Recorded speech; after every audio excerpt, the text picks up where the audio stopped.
ప్రకృతి మనల్ని తన ఒడిలో చేర్చుకోవడానికి చేతులు చాచి ఆరాటపడుతోంది.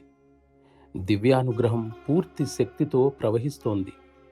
ఇటువంటి సదవకాశం మరలా కొన్ని వేల సంవత్సరాల వరకు రాకపోవచ్చు. ఇప్పుడు ఈ అవకాశాన్ని జారవిడుచుకున్నవారు మరలా కొన్ని యుగాల వరకు దీనిని పొందలేకపోవచ్చు.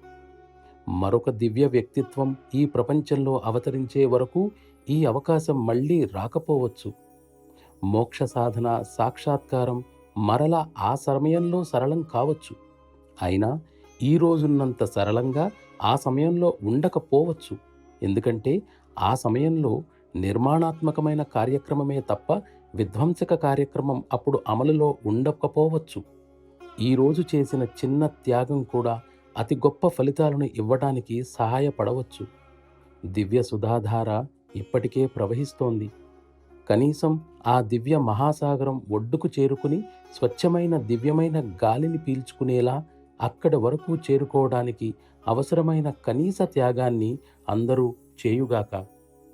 దుఃఖపూరితమైన ప్రపంచంలో ఉన్న ఆ దివ్య వ్యక్తిత్వం యొక్క అనంతమైన కృప వలన ఇదంతా ఈరోజు సాధ్యమవుతోంది. సమీప భవిష్యత్తులో ఇటువంటిది పునరావృతం అవుతుందని ఆశించగలరా?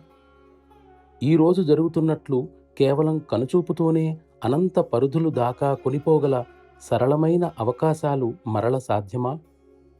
ప్రకృతి కార్యనిర్వహణకు సంబంధించిన తన ప్రాథమిక కర్తవ్యంతో పాటు తన సమయాన్ని మీ ఆధ్యాత్మిక శిక్షణకు వినియోగించటం నిజంగా మీ అదృష్టం. ఇటువంటి ఆశాజనకమైన అంశాలను దృష్టిలో ఉంచుకోకుండా ఈ అవకాశాన్ని చేజార్చుకునేవారు ఆయన భౌతిక ప్రపంచం నుండి వెడలిపోయిన తర్వాత విచారించవలసి వస్తుంది.